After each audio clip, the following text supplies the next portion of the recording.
Hello, nouvelle vidéo. Aujourd'hui, je vais vous présenter toute la démarche que je réalise donc chaque semaine de façon continue sur comment j'analyse finalement les tendances macroéconomiques pour pouvoir justement me placer sur les meilleurs secteurs dans le cadre de mon swing trading sur les actions. Donc l'idée, c'est de vous présenter tous les actifs que j'analyse. Donc ça va être essentiellement des matières premières, des indices, d'autres actifs aussi que je vais vous présenter dans la vidéo. Et l'idée vraiment, c'est de vous présenter pourquoi j'utilise ces actifs-là et qu'est-ce qui me donne comme information et en faire d'une pierre deux coups justement en vous présentant aussi mon analyse actuelle sur chaque indice afin que vous puissiez avoir l'information et que vous puissiez comprendre finalement comment analyser chaque indice et comment je le fais de mon côté. Et bien évidemment, cette vidéo est à titre éducatif, donc je vais pas vous dire d'acheter un titre ou de pas acheter un titre. Mon objectif, c'est vraiment de vous apporter de la valeur, vous montrer finalement comment je fonctionnais aussi en institution, parce qu'il faut savoir qu'en institution, l'analyse fondamentale est une part très importante, voire la part la plus importante dans le cadre d'investissement et du trading.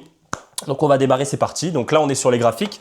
Donc il faut savoir que moi de mon côté, ce que je fais, c'est que tous les dimanches, c'est là où je vais prendre le plus de temps pour analyser tout ça. Mais 2 à 3 fois par semaine, je vais prendre quand même une petite heure pour justement analyser ces différents actifs afin de voir dans quelle situation je me situe à l'instant T. Donc là, en l'occurrence, je me suis créé une watchlist que j'ai appelée macro. J'ai noté tous les actifs financiers qui vont m'intéresser. Le premier actif que je vais regarder, c'est le gold, donc l'or. Donc il faut savoir que l'or, par définition, donc c'est un actif qui est dit risk-off. Donc qu'est-ce que le risk-off? Le risk-off, c'est quand les investisseurs finalement vont vouloir prendre moins de risques.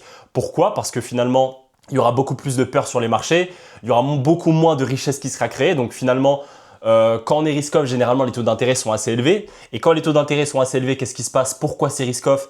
Parce que finalement, les entreprises vont pouvoir s'endetter à un coût qui est bien supérieur et donc faire moins de croissance, avoir moins de bénéfices et avoir moins finalement de dividendes et de richesses créées pour les actionnaires. Donc au final, ça fait que les investisseurs se rendent plutôt sur des actifs qui sont plutôt dits risk-off. Donc en l'occurrence, le gold, c'est le cas. Donc la tendance long terme, bien évidemment, le gold, je pense que vous l'avez tous vu, il est vraiment montant sur les années en cours. Donc il faut savoir que c'est un actif qui est énormément acheté par les banques centrales, qui est énormément acheté par les États. Et en fait, c'est vraiment l'actif aujourd'hui. Enfin, on n'en connaît pas d'autres. Il y a peut-être le Bitcoin dans quelques années ou peut-être un autre actif qui arrivera. Mais aujourd'hui, c'est vraiment l'actif par définition de protection du capital. Donc généralement, lorsque vous avez le dollar qui monte, vous avez l'or qui descend et inversement. Donc voilà. Donc là, en l'occurrence, on peut voir que ça a pas mal monté, mais on a eu juste ici un moment où finalement, il y a eu pas mal de sell-off au niveau de l'or. Donc c'était il y a quelques semaines. Après, il y a eu une tendance haussière jusqu'à retrouver finalement à peu près le plus haut historique. Jusqu'au 3 mars finalement où on a une dégringolade avec pas mal de ventes sur l'or. Donc là, si je passe en 4 heures, donc on peut voir que ça a pas mal baissé et on est allé chercher justement Attendez, je vais aller sur le 1 jour, c'est mieux. Voilà, on est allé chercher finalement la moyenne mobile 200 jours. Donc, il faut savoir que la moyenne mobile 200 jours, dans le cadre d'une analyse macroéconomique, c'est vraiment hyper utile. Donc, vous devez vraiment l'intégrer dans votre analyse macro. Pourquoi? Parce que si vous avez votre prix, donc si vous avez votre actif qui est au-dessus de la moyenne 200 jours, généralement, ça signifie que fondamentalement, d'un point de vue global, sur le long terme, on est acheteur, donc on est plutôt bullish. Et si on est en dessous de cette moyenne mobile 200 jours, ça signifie très souvent qu'on est vendeur et que souvent les vendeurs sur le long terme ont pris les devants. Et donc, c'est un indicateur qui est vraiment utilisé même en institution. Il faut savoir que la moyenne mobile de 100 jours, c'est un indicateur qui est utilisé vraiment de façon très courante. Donc, je vous invite vraiment à l'utiliser. Et là, en l'occurrence, on peut voir que l'or, en fait, avec une bougie, est venu chercher la moyenne mobile de 100 jours. Donc, au final, elle a été très vite rachetée. Donc, il faut savoir qu'il y a beaucoup d'institutionnels, beaucoup de personnes finalement qui sont situées au niveau de cette zone et qui finalement, grâce à des algorithmes, vont pouvoir acheter à ces niveaux-là.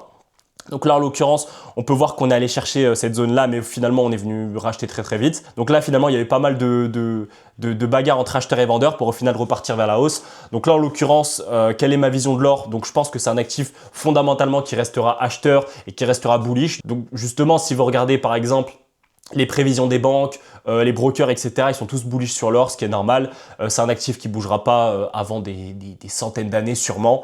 Et là, aujourd'hui, à l'instant T, je trouve que la position d'achat d'or est très intéressante parce qu'en fait, on est en train de remonter sur les moyennes mobiles 20 jours et 50 jours.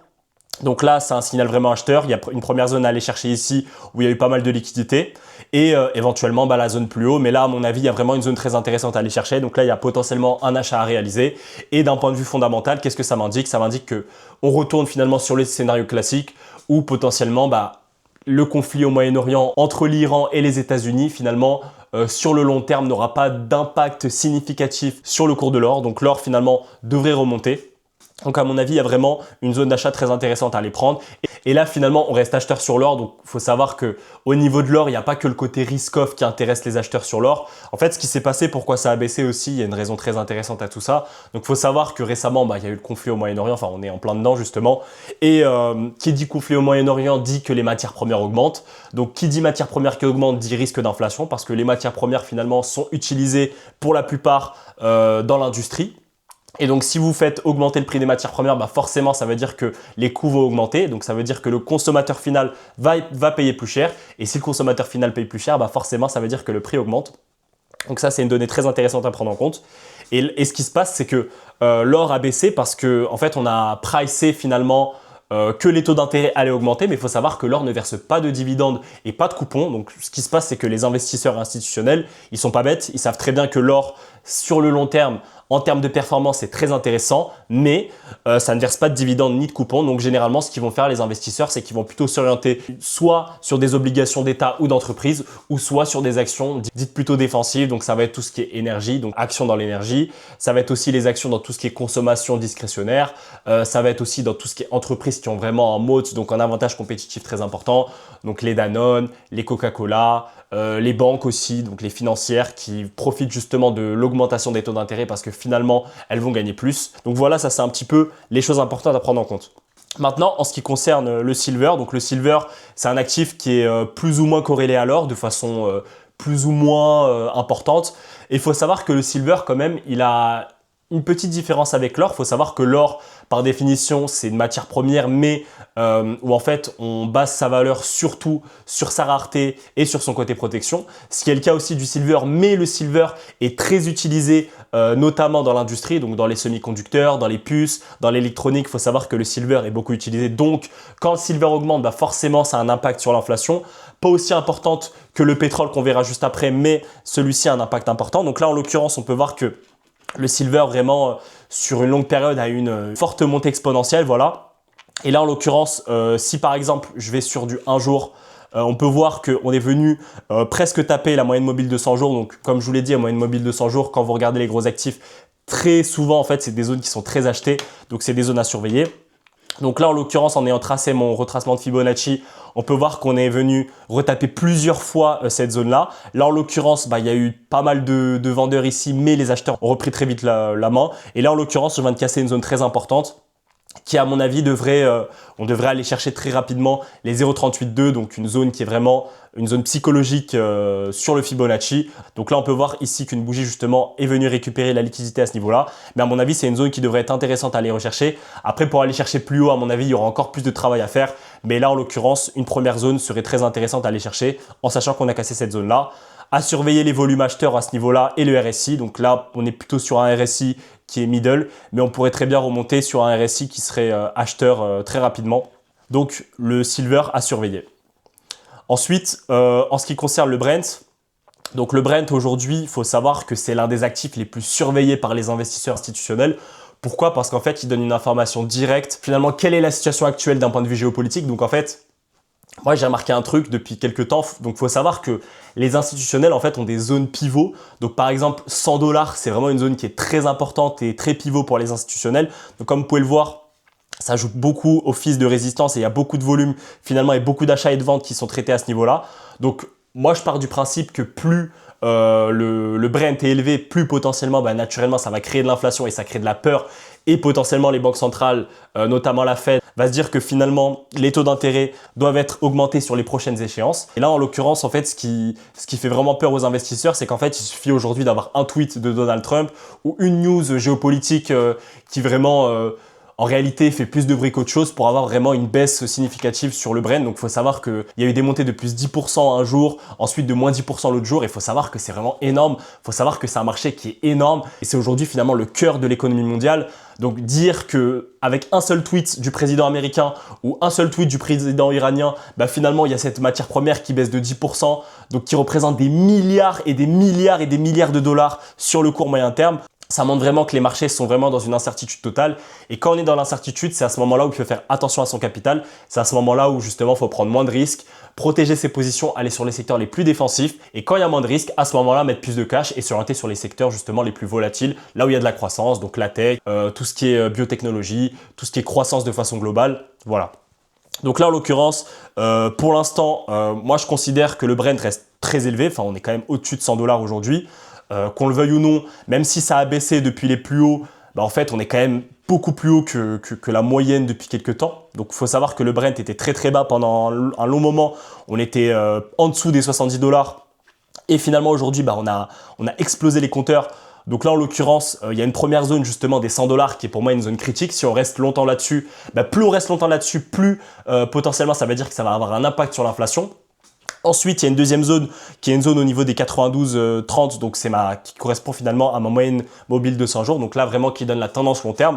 Donc tant qu'on est au-dessus des 100 $, c'est critique. Si on dépasse les 92,30 $, donc on va dire à peu près autour des 90 $, là, on pourra retourner sur un scénario qui sera moins catastrophique. On sera toujours cher, on aura toujours un risque d'inflation, mais qui sera moins élevé. Mais là, en l'occurrence, si vous regardez aujourd'hui le cours du pétrole à date, on est le 1er avril et on est quand même toujours au-dessus des 100 $.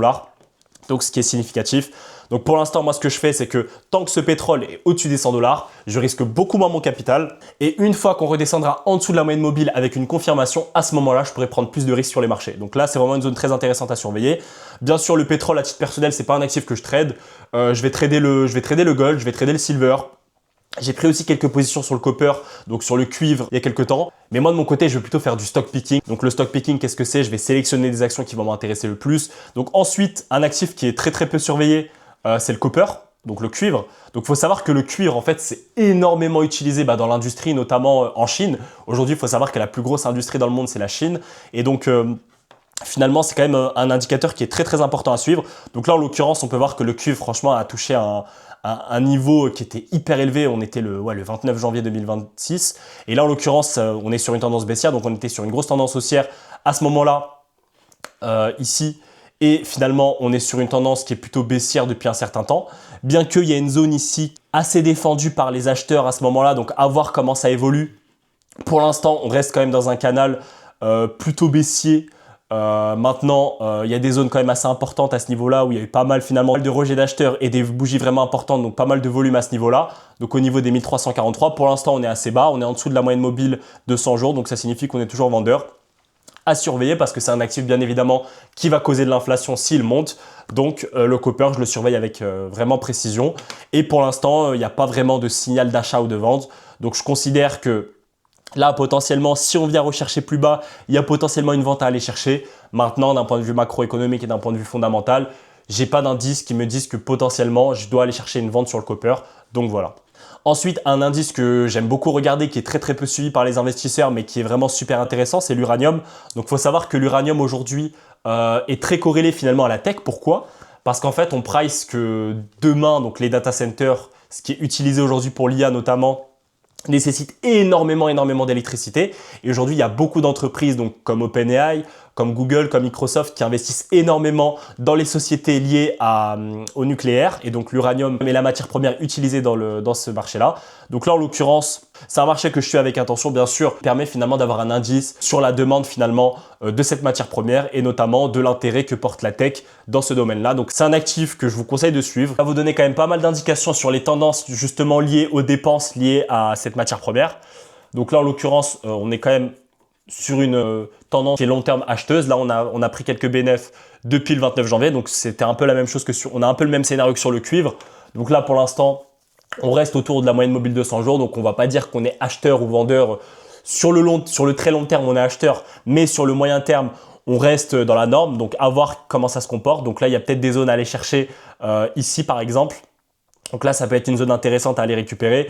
Maintenant, c'est un actif que je ne traite pas. C'est surtout un actif qui me permet d'avoir une idée globale de comment est la demande de la tech liée à tout ce qui est secteur de l'énergie. Donc voilà. Ensuite, le dollar, donc le DXY. Donc ça correspond finalement, donc le DXY, à quoi ça correspond finalement? Donc il faut savoir que quand vous regardez une paire de Forex, donc ça peut être l'euro USD, le GBP USD, enfin n'importe quel type d'indice, faut savoir qu'en fait, la valeur que vous aurez, elle sera liée finalement à la monnaie qui sera en face. Or que l'avantage du DXY, c'est que finalement vous aurez la valeur de la monnaie à l'instant T et sans prendre en compte aucun indicateur autre. Donc en fait, tout naturellement, cet indicateur donc, qui est le dollar américain, il faut l'interpréter au niveau national surtout. Donc il faut savoir que plus le dollar américain est fort, plus ça signifie que les États-Unis sont moins compétitifs d'un point de vue du commerce. Donc ça veut dire que leur devise finalement est moins compétitive qu'avant. Ça signifie aussi que forcément les conditions financières sont plus dures et donc ça a un impact finalement assez négatif sur le prix des actions. Et à l'inverse, si le DXY est bas, généralement il y a plus de liquidité, on est surtout sur des marchés risk-on, donc souvent les actions de croissance vont pouvoir plus investir, vont pouvoir mettre plus de cash en face et souvent c'est très bullish sur les marchés. Donc il faut savoir que Donald Trump, quand il est arrivé, l'une des choses les plus importantes qu'il a fait, il a fait complètement baisser le dollar par rapport à l'euro. Donc on était à peu près sur du 1,07 et on est passé sur du 1,20. On a eu presque 15% finalement d'écart depuis son début de mandat, donc ce qui est vraiment significatif et qui a un impact vraiment très important sur le commerce de façon globale.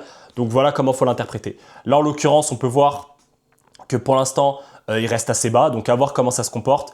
Ça a pas mal baissé depuis un an, donc là, on est quand même sur des niveaux assez clés. Donc là, il y a la moyenne mobile de 100 jours qui joue pas mal le rôle de résistance, donc à voir comment ça se comporte. Là, pour l'instant, on reste sur une tendance assez neutre. À voir si on arrive à casser justement les plus hauts à ce niveau-là. Donc pour l'instant, on a eu un petit signe de retournement, mais qui n'est pas super important parce qu'on a eu une double bougie. Donc il faut savoir que quand vous avez un double top, généralement, c'est pas très bon signe. Généralement, quand vous avez la théorie de dos qui est respectée. Donc qu'est-ce que la théorie de dos? Des plus hauts de plus en plus haut et des plus bas de plus en plus haut. Donc ça, c'est vraiment la base sur une tendance haussière. Et là, en l'occurrence, on peut voir que ça a pas mal vendu à ce niveau-là. Donc à voir comment ça se comporte. Pour l'instant, je reste assez neutre sur cet actif. Donc on est autour de la moyenne mobile de 100 jours. C'est pas un actif qui va me donner vraiment beaucoup d'indices aujourd'hui. C'est plutôt sur l'or justement que je vais m'appuyer aujourd'hui et sur le pétrole justement en l'occurrence qui sont vraiment au cœur de la géopolitique mondiale actuelle. Donc ensuite, on a le Nasdaq. Donc il faut savoir que depuis la crise des carry trades, donc le 4 avril 2025, ça a énormément augmenté. Donc on est vraiment sur une tendance qui est très très exponentielle vers la hausse. Là, il y a deux points pivots. Donc là, le all-time high pardon, qui n'a pas été franchi la deuxième fois. Et là, on est sur une tendance assez vendeuse.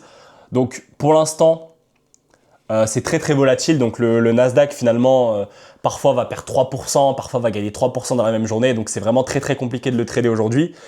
Faut savoir qu'on est vraiment sur un marché avec énormément d'incertitudes. Donc là, en l'occurrence, il y a une grosse zone très importante avec beaucoup de liquidités. Donc on peut voir qu'on est vraiment allé la chercher ici au niveau des acheteurs. Et la moyenne mobile de 100 jours qui joue office finalement de vendeuse ou acheteuse. Donc pour l'instant, on ne peut pas vraiment se fier trop à celle-ci parce qu'on est vraiment sur un marché très volatile. Maintenant, les zones vraiment qu'il faut faire attention, c'est justement cette zone-là, donc la zone des 22 349, qui est une zone vraiment où si on arrive à la casser vers le bas, à ce moment-là, on sera vraiment très vendeur. Pour l'instant, on reste quand même en dessous de la moyenne mobile de 100 jours d'un point de vue court terme, même si on vient un petit peu la dépasser aujourd'hui. Ça reste quand même assez vendeur. On est sur une tendance vendeuse. Donc, pour l'instant, acheter le Nasdaq n'est pas la meilleure solution. Acheter les entreprises technologiques n'est pas la meilleure solution. Généralement, les gens ont pris leur bénéfice sur ces zones-là. Donc moi, en ce qui me concerne, ce n'est pas les actifs qui vont m'intéresser aujourd'hui. Je vais plutôt m'orienter sur d'autres types d'actifs et surveiller justement le comportement de celui-ci qui pour l'instant reste assez incertain. Parce qu'en fait, on ne sait pas si finalement les taux d'intérêt vont être maintenus ou augmentés. Il faut savoir que les entreprises de croissance, donc la tech, c'est les entreprises finalement qui ont besoin le plus d'argent. Pourquoi? En fait, il faut savoir qu'aujourd'hui, la tech, c'est marrant parce qu'il y a quelques années, ce n'était pas le cas. Il y a quelques années, on disait que la tech, c'était finalement tout digitalisé, tout par le web, des applications, des logiciels, des SaaS. Mais aujourd'hui, il faut savoir que toutes les entreprises cotées, donc les plus grosses entreprises technologiques, en fait, investissent énormément dans ce qu'on appelle les CAPEX. Et les CAPEX, c'est quoi? C'est notamment les investissements en infrastructure. Il faut savoir que toutes ces entreprises investissent énormément d'argent là-dedans. Et si les taux d'intérêt montent, forcément, ça sera beaucoup moins attractif pour elles. Et donc, justement, c'est à surveiller de très près. Donc la tendance de la Banque centrale aura un impact significatif sur les actions technologiques. Donc pour l'instant, tant que le Brent reste largement au-dessus des 100 $, ça reste très compliqué, même au-dessus des 90 $. Donc à voir comment ça se comporte. Mais pour l'instant, le Nasdaq, je préfère rester assez loin. Même chose pour le S&P 500. Faut savoir que donc là, il y a une zone, on est venu chercher la zone plus bas, mais finalement, on est venu racheter très très rapidement. Donc c'est un peu le même comportement. Il faut savoir que le S&P 500, c'est les 500 plus grosses entreprises américaines. Les 500 plus grosses entreprises américaines, faut savoir qu'une grosse majorité, finalement, sont des entreprises technologiques. Donc, vous avez les Nvidia, les Google, les Apple, les Amazon, les Broadcom, etc., etc. Donc, forcément, très corrélé au Nasdaq. bien que ça soit un peu plus diversifié. Et finalement, j'ai la même vision sur le S&P 500 que sur le Nasdaq, bien que celui-ci est moins agressif entre guillemets et moins volatile que le Nasdaq. Finalement, aujourd'hui, à dater, on ne peut pas en faire une conclusion. Donc on est en période d'incertitude, on a exactement les mêmes arguments. Donc voilà, je vais pas rentrer trop dans le détail parce que c'est à peu près la même chose que sur le Nasdaq. Mais aujourd'hui, moyenne mobile de 100 jours, on la frôle tout juste. Donc on vient tout juste la récupérer, à voir comment se comporte la bougie de demain. Pour l'instant, on est assez vendeur. On a une zone très importante au niveau des 6539, donc on est venu la casser plus bas, mais les acheteurs sont venus en force, notamment avec les dernières informations qu'on a pu avoir sur Bloomberg, où Donald Trump finalement a émis l'hypothèse que la guerre devrait se terminer, à voir comment ça se passe. Et une deuxième zone aussi très importante, donc qui est une zone voilà, où il y a eu pas mal de liquidités vendeuses qui sont venues ici il y a quelques temps. Et selon moi, cette zone-là, c'est vraiment la zone de la mort. Si on vient taper plus bas au niveau de cette zone, bah, à mon avis, là, on part vraiment en peur totale sur les marchés. Donc à voir le comportement des marchés sur les prochains jours, sur les prochaines semaines. Pour l'instant, c'est assez indécis. La moyenne mobile de 100 jours fait office de résistance, fait office de support. Donc on peut voir qu'on la suit de façon très importante. Voilà. Ensuite, notre bon vieux CAC 40. Alors, comment se comporte-t-il? Donc, il faut savoir que le CAC, contrairement à ce qu'on pense, contrairement à ce qu'on peut voir en France, le 25 janvier 2026, le CAC a atteint son plus haut historique. Depuis la guerre finalement en Iran, il y a eu beaucoup de ventes au niveau du CAC et on est du coup en dessous de la moyenne mobile de 100 jours. Et pour l'instant, donc là, il y a une zone qui est vraiment très importante à ne pas dépasser. Donc là, c'est la zone des 7500 points à peu près, 7505 à peu près. Donc, je l'ai mise un peu trop haute. Donc là, on peut voir qu'il y a eu un gros sell-off au niveau du CAC, donc bien évidemment, ce qui est logique parce que quand vous avez le S&P 500 qui baisse, généralement, vous avez les autres indices qui suivent. Et en l'occurrence, faut savoir que le CAC avait beaucoup augmenté, notamment avec quelques valeurs technologiques comme Schneider Electric. Donc Schneider Electric, c'est pas une valeur technologique par essence, mais c'est une valeur qui travaille énormément dans tout ce qui est data center. Et les data centers sont très liés finalement à l'IA et tout ce qui est technologique. Donc, ont pas mal augmenté sur une période, mais il y a eu beaucoup de ventes depuis. Faut savoir aussi que le luxe a pas mal retracé. Il y a Hermès qui a beaucoup baissé, il y a LVMH qui a beaucoup baissé. Donc forcément, ça a eu un impact sur celui-ci. Donc là, en l'occurrence, on est venu chercher une résistance au niveau des 7500. Donc il faut savoir que c'est une zone qui est vraiment très importante parce que si on casse plus bas que les 7500 d'un point de vue graphique, ça veut dire que finalement, on serait vraiment très très vendeur sur le CAC. Là aujourd'hui, fondamentalement, je suis pas bullish sur le CAC parce que en fait, on est toujours en dessous de la moyenne mobile de 100 jours. Et forcément, la situation économique et la situation globale française laissent penser que finalement, on n'est pas dans une situation très saine. Bien qu'en réalité, il y a une différence entre entreprises françaises et la France de façon globale. Il faut savoir que la plupart des entreprises du CAC 40 font leurs bénéfices et leur chiffre d'affaires en dehors de la France. Par exemple, un Air Liquide, un LVMH, un Hermès va réaliser un très faible chiffre d'affaires en France, va surtout réaliser son chiffre d'affaires en Asie, en Amérique et dans d'autres coins du monde. Donc voilà. Donc pour l'instant, ça reste assez vendeur. Le CAC 40, je l'utilise pas de façon globale. C'est surtout pour voir finalement s'il y a des zones intéressantes à pouvoir récupérer. Donc le CAC 40, à titre personnel, lorsque je trade les actions américaines, ne va pas me servir. Maintenant, quand il y a des actions françaises qui vont m'intéresser, parce que ça m'arrive aussi de trader le marché français, là, il y a des opportunités à trader. Et en l'occurrence, on est assez vendeur sur le CAC. Donc pour l'instant, je reste loin du CAC 40, je reste loin des actions françaises. J'attends finalement un retournement de tendance avec une cassure finalement de la moyenne mobile de 100 jours qui pour l'instant reste assez élevée par rapport au niveau actuel. Ensuite, donc l'indice le plus important et qu'il faut absolument que vous mettiez dans votre stratégie. Donc je vais vous faire une vidéo dessus ou je vous ai fait une vidéo dessus. Je ne sais pas si je l'ai encore sorti, mais en tout cas je vais vous faire une vidéo dessus. Donc en l'occurrence, c'est ce qu'on appelle le VIX. Donc le VIX, qu'est-ce que c'est? C'est l'indice de la peur par définition. Et donc tout simplement, ce que vous avez à faire, donc moi ce que je place en général, c'est que quand vous êtes au-dessus finalement des 22, je considère que la peur, elle est importante. Donc à ce moment-là, réduire son portefeuille de façon très drastique, gérer son risque, au lieu de placer 1% de risque par trade ou 2% de risque par trade, vous placez vraiment 0,5 voire 0,25 en fonction du risque que vous avez l'habitude d'allouer sur vos trades et en fonction de la taille de votre capital, bien évidemment. Donc là, en l'occurrence, on est quand même sur un VIX qui reste assez élevé, on est au-dessus des 22, on est à 23,69. On a quand même tapé les 35 la semaine dernière, donc c'est vraiment très très important. Donc à partir du moment où on est au-dessus des 32, je considère qu'on est dans une peur vraiment totale où tout peut se passer du jour au lendemain. Donc, à ce moment-là, il faut vraiment couper les machines et ne plus être sur les marchés du tout. Donc, à ce moment-là, c'est ce qui s'est passé. Donc, à ce moment-là, j'avais vraiment aucun trade. Soit j'avais hedgé mes positions, soit j'étais hors market. Donc, ça, très important à prendre en compte. Et à ce niveau-là, ouais, il faut vraiment faire attention. Ça peut vraiment bouger de façon importante. Donc, pour l'instant, je reste vraiment méfiant sur les marchés financiers. Rien n'est fait. à voir aussi les publications des entreprises qui vont arriver, à voir aussi comment se passent les négociations au niveau de la géopolitique. Donc ensuite, un des actifs qui est très peu regardé malheureusement par les particuliers, mais qui est super intéressant et qui est super important et très suivi par les institutionnels, c'est ce qu'on appelle le 10 ans américain. Donc à quoi ça correspond finalement fondamentalement? Donc c'est l'obligation gouvernementale américaine sur 10 ans. Donc en gros, vous prêtez de l'argent à l'État américain sur une période de 10 ans et tous les ans, vous avez un coupon. Donc vous avez un dividende qui est payé par l'État. Donc en l'occurrence, le coupon aujourd'hui est à 4,43%. 4,44 on va dire. Et du coup, ce qui se passe, c'est que pourquoi l'obligation va être intéressante? Parce que ça va être le premier indice finalement pour savoir si les taux d'intérêt vont bouger ou pas, ou comment finalement price le marché les taux d'intérêt. Donc ce qui se passe, c'est que plus le coupon va être important, plus ça signifie que mon obligation va baisser. Donc il faut savoir qu'il y a une corrélation inverse entre le prix du coupon qui va être payé et l'obligation que vous avez payée. Donc par exemple, si vous payez une obligation 10 €, vous allez avoir un coupon par exemple de 2%, bah, tous les ans, vous allez avoir 2 €. Et en l'occurrence, si le prix de l'obligation baisse à 8 €, bah forcément le coupon va augmenter en conséquence. Donc en fait, il y aura toujours un rééquilibre à chaque fois. Donc ça, c'est une chose. Ce qui veut dire que finalement, on price une inflation plus importante et on price finalement un marché qui sera plutôt risk-off. Donc les obligations, il faut savoir que c'est des actifs qui sont plutôt défensifs, utilisés de façon très importante par les institutionnels ou par les gens qui ont beaucoup d'argent à investir. Donc il faut savoir que mettre 10 millions ou 50 millions ou 100 millions sur un portefeuille, c'est pas la même chose que mettre 100 000 voire 50 000 €. Donc forcément, ils ont ce genre d'actifs sur lesquels ils investissent. Donc là, en l'occurrence, on peut voir que le coupon est quand même remonté de façon assez importante depuis quelques jours. Donc, on price finalement peut-être une inflation où on ne sait pas trop en ce moment. Donc, il y a quand même cette zone-là des 4,43,7 qui est quand même une zone très importante et qu'il faut vraiment surveiller. Donc si on casse vers le haut cette zone-là, à mon avis, ça signifierait finalement qu'on s'orienterait plutôt vers une augmentation des taux d'intérêt et potentiellement une inflation qui serait vraiment très importante sur le coût de la vie. Qu'est-ce que ça signifie finalement sur le marché des actions? Parce que c'est le marché qui va m'intéresser. Il y a deux choses essentielles à retenir. Donc plus votre coupon d'obligation augmente, plus forcément ça signifie que le marché anticipe une hausse de taux. Donc finalement, ça signifie que les actions vont être moins intéressantes. Donc en gros, la relation de corrélation, elle est inverse entre le taux de l'obligation qui monte et le prix du marché qui baisse. Donc généralement, quand vous avez un taux d'intérêt qui monte sur les obligations, bah forcément, le Nasdaq et le S&P 500 vont baisser.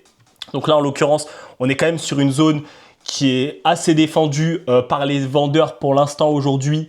Bien que si on casse cette zone vers le haut, à mon avis, ça risque d'être tendu. Donc à voir comment se comporte finalement le marché sur les prochaines semaines, à voir comment se comporte Donald Trump et la géopolitique notamment. Parce qu'aujourd'hui, c'est vraiment le critère numéro 1 et le booster numéro 1 finalement de l'inflation de demain. Et donc, qu'est-ce qui se passe généralement? Ce qui se passe, c'est que les institutionnels, pendant que les taux vont être élevés, vont acheter des obligations qui seront à des prix réduits. Pourquoi? Parce que le coupon sera élevé. Et lorsque les taux d'intérêt vont baisser, bah, vont vendre les obligations et vont acheter du risque. Donc, vont acheter des actions américaines, vont acheter de la tech. Et c'est comme ça que fonctionne le marché. Il faut savoir qu'il y a des cycles. Le marché est cyclique. C'est pas tous les jours où il y a de la croissance. C'est pas tous les jours où le marché fonctionne le mieux. Il y a des moments où l'argent est mis d'un côté. Il y a un autre moment où l'argent est mis de l'autre côté. Donc, c'est vraiment un effet rebond. Et c'est justement la banque centrale qui ajuste tout ça. Donc, il faut savoir qu'il y a plusieurs indices qui font que la Banque centrale va augmenter les taux. Il y a aussi un argument qui est peu compris par les particuliers, mais qui est très important à prendre en compte. Et écoutez bien ce que je vais vous dire parce que c'est vraiment de l'or ce que je vous dis. Moins vous avez de chômage et potentiellement plus les taux d'intérêt vont augmenter. Pourquoi? Parce que si vous n'avez pas de chômage, ça signifie que potentiellement les salaires vont être plus élevés, donc il y aura plus de demandes. Et aussi, naturellement, ça veut dire que les prix vont augmenter et que finalement, il y aura une meilleure consommation et plus de consommation par les particuliers qui va faire naturellement que la Banque centrale va augmenter ses taux d'intérêt. Donc en fait, c'est un peu contre-intuitif, mais si les taux de chômage sont trop faibles, donc si on est sur un chômage qui n'est pas assez élevé, bah forcément, la Fed va agir d'une certaine manière pour pouvoir réguler ça. C'est marrant, mais c'est important à savoir. Ensuite, un indicateur qui est malheureusement très peu suivi par la masse, c'est l'indice des small caps américaines, donc le Russell 2000. Donc là, en l'occurrence, c'est l'ETF. Donc, qu'est-ce qu'il me donne? Il permet de me donner finalement quelle est finalement la véritable santé des entreprises américaines. Donc là, on n'est plus sur les grosses tech américaines. On sera surtout sur de l'industrie américaine, de l'entreprise qui sera vraiment locale ou régionale. Donc là, en l'occurrence, on peut voir que c'est toujours très haussier. On a atteint un plus haut sur 271 il y a quelques semaines, mais aujourd'hui, on reste quand même sur un canal haussier avec des plus hauts de plus en plus hauts et des plus bas de plus en plus bas. Pour l'instant, on n'a pas cassé cette trendline, donc pour l'instant, ça reste assez acheteur. À voir comment ça se passe, mais on peut voir finalement que pour l'instant, d'un point de vue technique, ça se maintient quand même assez bien par rapport au S&P 500 et au Nasdaq qui généralement tiennent beaucoup mieux que les small caps de façon globale. Donc à voir comment ça se comporte. Donc toujours au-dessus de la moyenne mobile de 100 jours, toujours au-dessus de ces trendlines. Donc pour l'instant, c'est acheteur. À voir comment ça se comporte. Donc là, pour l'instant, la moyenne mobile 20 jours fera office de résistance. Moi, en ce qui me concerne, pour les stocks américains que je vais trader, donc les small caps américaines que je vais trader, c'est un indicateur que je suis vraiment à la lettre. Donc pour l'instant, je reste assez acheteur.